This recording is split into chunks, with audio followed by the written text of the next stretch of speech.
জনাব তারেক রহমান, আপনাকে আমাদের অনুষ্ঠানে স্বাগত জানাই। আপনি আমাদের শুভেচ্ছা এবং কৃতজ্ঞতা জানবেন। আরও আছেন জাতীয় নাগরিক পার্টির যুগ্ম আহ্বায়ক ডক্টর তাজনুবা জাবিন। ডক্টর তাজনুবা জাবিন, আপনাকে আমাদের অনুষ্ঠানে স্বাগত জানাই। আপনি আমাদের সাথে যুক্ত হয়েছেন, সেই জন্য আমাদের কৃতজ্ঞতাও জানবেন।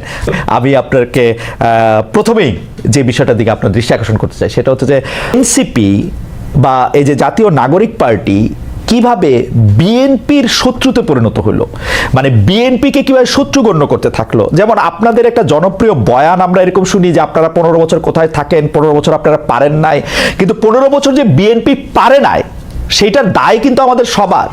যেমন এই বৈষম্য বিরোধী ছাত্র আন্দোলন যখন জীবনের ঝুঁকি নিয়ে রাস্তায় এসে দাঁড়ালো, তারা যখন মরতে শুরু করেছিল, আপনিও প্ল্যাকার্ড নিয়ে রাস্তায় দাঁড়িয়েছেন, আপনি একজন পেশাজীবী। আমরাও আমাদের জায়গা থেকে যা করার দরকার তা করতে চেয়েছি, তা করতে চেষ্টা করেছি। কিন্তু বিএনপি যখন করতে চেয়েছে, বিএনপি যখন শেখ হাসিনাকে সরাতে চেয়েছে, তখন আমাদের কাউকে কিন্তু পাশে পায় নাই। এই 15 বছর ধরে সংগ্রামরত, তারপর হচ্ছে বিভিন্নভাবে মজলুম দলটা কিভাবে এনসিপির সবচেয়ে বড় প্রতিপক্ষতে পরিণত হলো। তারা কথায় কথায় বিএনপিকে শ্লেষ করে, বিএনপি পারে নাই, বালুর ট্রাক সরাতে পারে নাই, দৌড়ানি দিয়ে এই আগে যদি দিতেন তাহলে এতদিনে ওরা পলায় যেত। এগুলি বিএনপিকে কেন শুনতে হইতেছে? মানে বিএনপির অপরাধটা কি? এবং সেটা কিন্তু আজকে থেকে না, প্রথম দিন থেকে। এবং বিএনপির অপরাধ আমি সরাসরি দেখি যে বিএনপি একটা নির্বাচন চায় এবং নির্বাচন করে এটা দেখতে চায় যে কারা আসলে কটুক দিতে পারে। আপনি যদি আমাদের একটু বলতেন। এই 5 আগস্টের পরে কিন্তু প্রত্যেকটা ফ্যাসিবাদ বিরোধী শক্তি যার যার ব্যানারে ফেরত গেছে।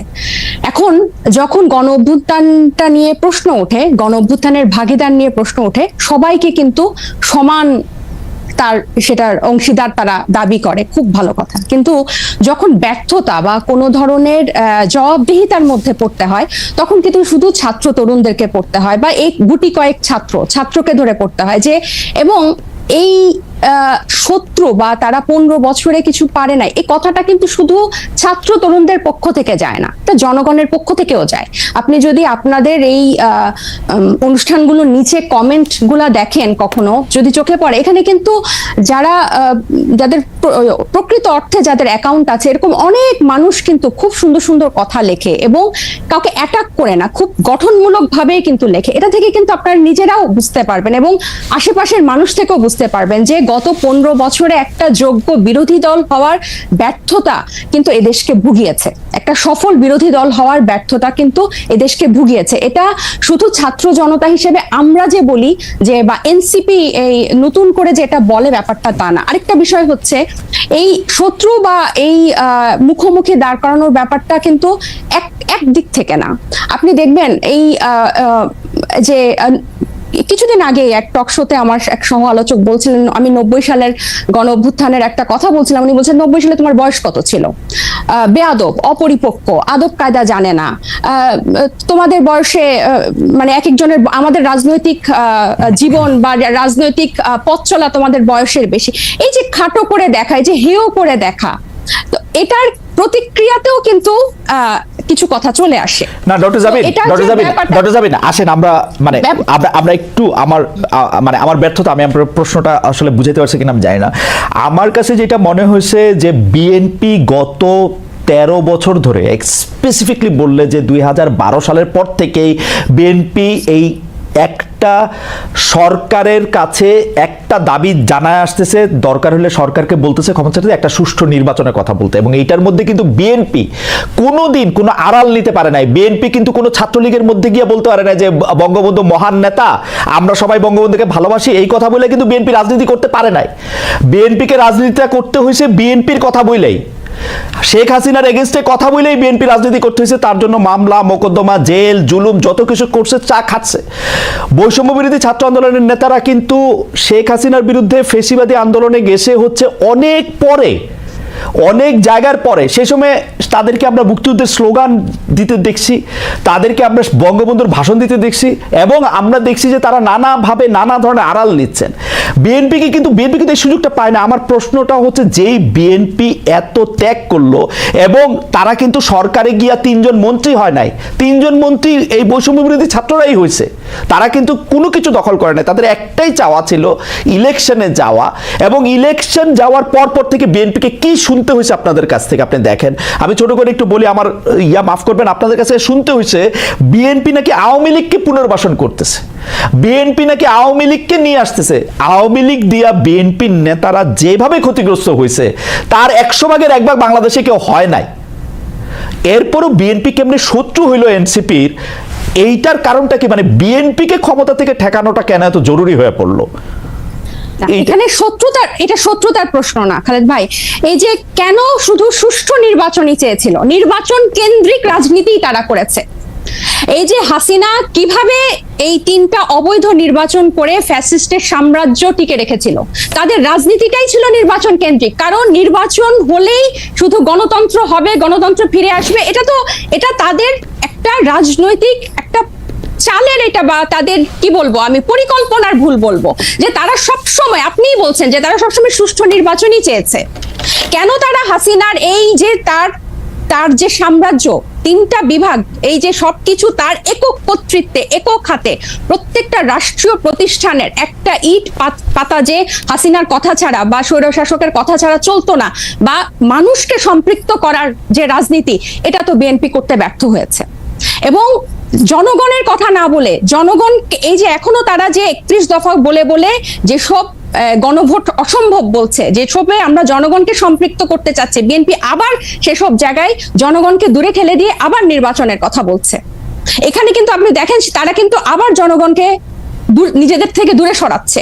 জনগণ কিন্তু তাদেরকে চাচ্ছে, এবং তারা একটা প্রতিষ্ঠিত রাজনৈতিক দল, তারা নির্যাতিত রাজনৈতিক দল।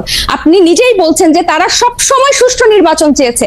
একটা দেশের গণতন্ত্র কি শুধু সুষ্ঠু নির্বাচনের, একমাত্র শুধুই সুষ্ঠু নির্বাচনের মধ্যে এই নির্বাচন ব্যবস্থাটা কিরকম, এই নির্বাচনটা দাঁড়িয়ে আছে কিসের উপর?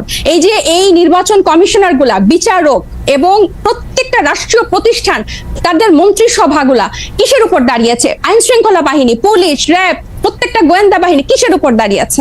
এগুলোর সংস্কারের কথা, এগুলোর বিরুদ্ধে কথা, প্রত্যেকটা সবসময় তাদের একটা উপর দিয়ে কথা, যে চেষ্টা করা হবে, পরিবর্তন করা হবে, কিন্তু স্পেসিফিক্যালি উপায়টা কি, পথটা কি, তারা জনগণের কাছে সেটা পরিষ্কার করে না। যেটা ছাত্র জনতা বা এখন পরবর্তীতে হয়েছে, হয় আন্দোলনটা কোটা বিরোধী আন্দোলন দিয়ে শুরু হয়েছিল, এবং সব সময় কিন্তু এটা একটু বাংলাদেশের ইতিহাসে প্রথম না, একটা দিয়েই শুরু হয়েছিল। কিন্তু এই পুঞ্জীভূত যে স্বৈরশাসকের 15 বছরের যে পুঞ্জীভূত ক্ষোভ, সেটা কিন্তু প্রকাশিত হয়েছে একটা সিস্টেম, একটা ধাপ পেরিয়েই কিন্তু সেদিকে গিয়েছে।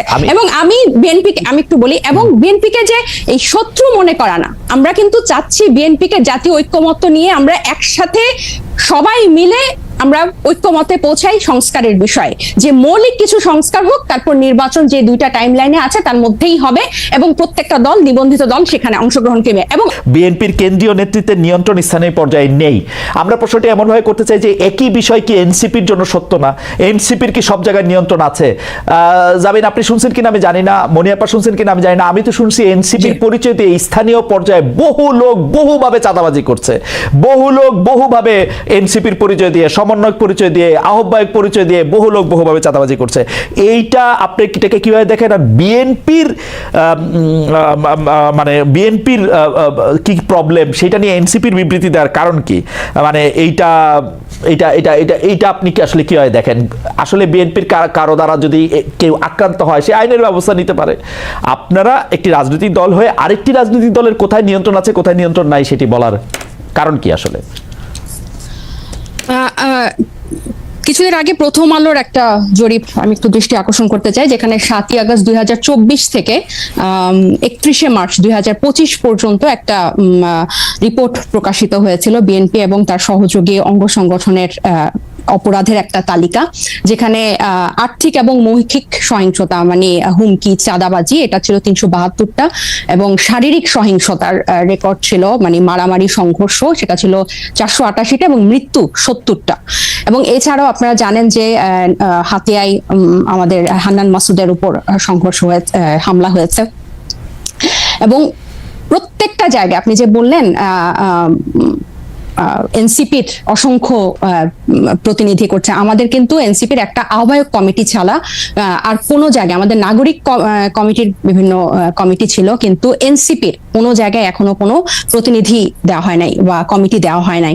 তো যারা অপরাধ করছেন বা যারা এই নাম ভাঙিয়ে, সমন্বয়ক নাম ভাঙিয়ে বা এখানকার আহ্বায়ক নাম ভাঙিয়ে যারা চাঁদাবাজি করছেন, তাদের কিন্তু গ্রেফতারও হচ্ছেন এবং তাদেরকে কিন্তু আইনের আওতায় আনা হচ্ছে।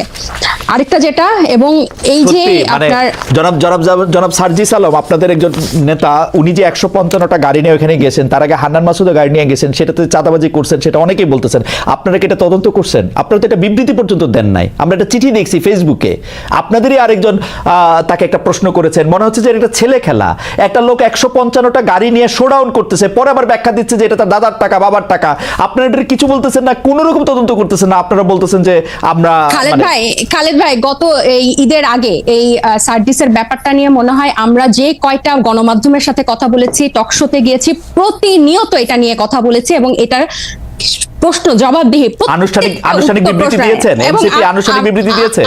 আমাকে শেষ করতে দেন, আমাকে একটু শেষ করতে দেন। যেখানে যে মানে আমাদের তো শুধু একজন তারেক রহমান নাই যে যিনি কথা বললে ওই কথাটাই মানে বেদবাক্য হবে। আমরা সবাই কিন্তু এখানে, যেহেতু এটা একটা কালেকটিভ নেতৃত্বের একটা দল এবং সবাই আমরা বিভিন্ন জায়গায় কথা বলছি, গণমাধ্যমের সাথে কথা বলছি, আমরা বারবার বলেছি যে এই তারা যে পাল্টাপাল্টি বক্তব্য দিয়েছে ফেসবুকে, এটা সম্পূর্ণ তাদের ব্যক্তিগত একটা পোস্ট এবং তারা সেভাবে সেটা হ্যান্ডেল করেছে।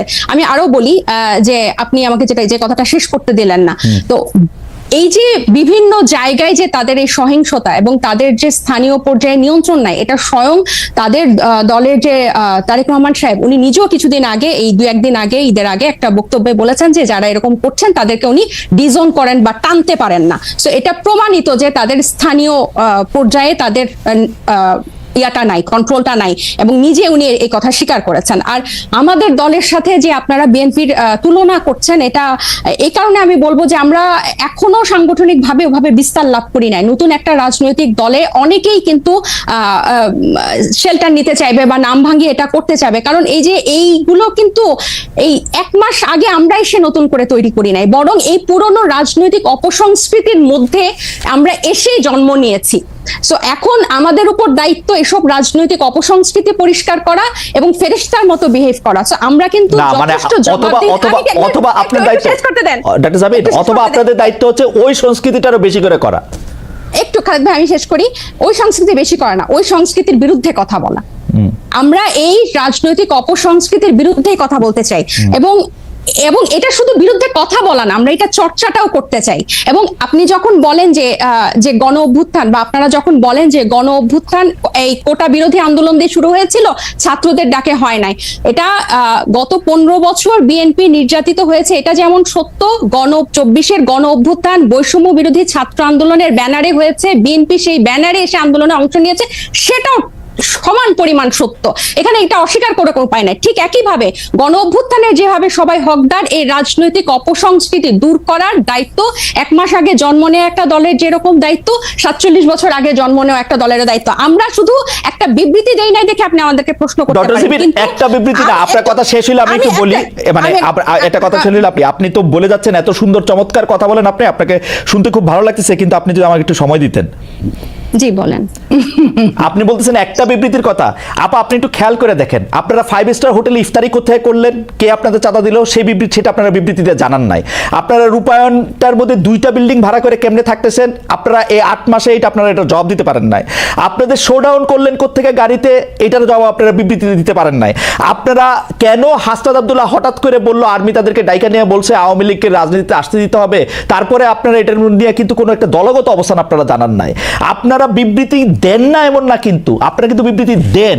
জনাব নাহিদ ইসলাম এবং আপনাদের মিডিয়া সেলের পক্ষ থেকে আমরা অনেক বিবৃতি পাইছি, এগুলি ব্যাপারে আমরা কোনো বিবৃতি পাই নাই আনফরচুনেটলি। টক শো থেকে আপনি কথা কইলেন, এখন আপনার কথাটা কি আমরা শুনবো নাকি আপনার একটা পার্টির বিবৃতি আশা করবো? আপনি নতুন রাজনৈতিক বন্দোবস্তের কথা বলতেছেন, একটা নতুন, আপনি আমাকে দেখাইতে পারবেন যে এনসিপির সাথে বিএনপির কি তফাৎ, এনসিপির সাথে জামায়াতের কি তফাৎ? কোন জায়গা দিয়ে আপনারা একটা তফাৎ করতেছেন আরেকটা জায়গা দিয়ে? একটা নতুন বন্দোবস্ত আনছেন, একটা উদাহরণ দেখান একটা নতুন বন্দোবস্তের। আচ্ছা খালেদ ভাই, বিবৃতি দিয়েই যদি এসব অপসংস্কৃতি বা এসব ব্যাপার থেকে মুক্ত হওয়া যেত তাহলে বোধহয় বিবৃতি দেওয়া হতো। আমরা কোন কোন বিষয়ে বিবৃতি দিয়েছি আপনি নিশ্চয়ই সেটা যেহেতু খেয়াল করেছেন, আপনি খেয়াল করে থাকবেন। এইসব ব্যাপারগুলা বিবৃতি দিয়ে দায়সারা ভাবে ফেরানো যাবে না, এগুলোকে জনগণের কাছে পরিষ্কার করতে হবে। এবং অর্থনৈতিক স্বচ্ছতা আমাদের রাজনৈতিক দল জন্ম নেয়ার আগে থেকে আমাদের অন্যতম প্রায়োরিটি। শুধু বাংলাদেশে কোন রাজনৈতিক দলের এই গত 53 বছরের রাজনৈতিক সংস্কৃতিতে অর্থনৈতিক স্বচ্ছতা কখনো কোনো রাজনৈতিক দল দেখায় না। এবং আমরা জন্ম নেয়ার আগে থেকেই এই আলোচনা, আপনি যে 8 মাস বললেন, জন্ম নিয়েছে 1 মাস আগে, এর আগে থেকে আমরা যখন এই প্রক্রিয়ার মধ্যে ছিলাম, এটা ছিল আমাদের অন্যতম প্রায়োরিটি। আপনার একটা জিনিস, একজন ব্যক্তি একটা রাজনৈতিক দলের একজন দুজন কিছু করবে, সেটাকে ডিফেন্ড করে একটা বিবৃতি দিয়ে কিন্তু ব্যাপারটা থেকে দায়সারা হওয়া যাবে না। বরং আমাদের হোমওয়ার্কটা হচ্ছে, আমাদের কর্মযজ্ঞটা হচ্ছে এই জিনিসটা কিভাবে স্বচ্ছভাবে মানুষের কাছে পরিষ্কার করা যায়, যাতে এটাই হচ্ছে আমাদের বিএনপি এবং জামাতের থেকে আমাদের পার্থক্য। বিএনপি এবং এই যেসব রাজনৈতিক দল স্টাবলিশ ছিল, তারা কি শোডাউনের রাজনীতি করে নাই? তারা কি পেশি শক্তি দেখায় নাই? তারা কি আর্থিক প্রভাব প্রতিপত্তি দেখায় নাই বিভিন্ন জেলায়? এটা তো আপনি অনেক অভিজ্ঞ, আপনি অনেক বছরের আপনার অভিজ্ঞতার। আমি বলি, আমাকে শেষ করতে দেন যে এখন এটা থেকে আমরা ডিফারেন্ট কিভাবে হব, যে এগুলোকে আমাদেরকে চেক করতে হবে। বিবৃতি দিয়ে কিন্তু এখান থেকে দায়সারা ভাবে আমরা মুক্তি পেতে পারবো না। এগুলোকে আমাদের অ্যাড্রেস করতে হবে, এগুলোকে ফ্লেক্সিবল করতে হবে, কিভাবে জনগণের কাছে পৌঁছানো যায়। এবং এই ইফতারের কথা এবং রূপায়ণ টাওয়ারের অর্থের কথা আমরা বারবার বলেছি, সেটা টকশো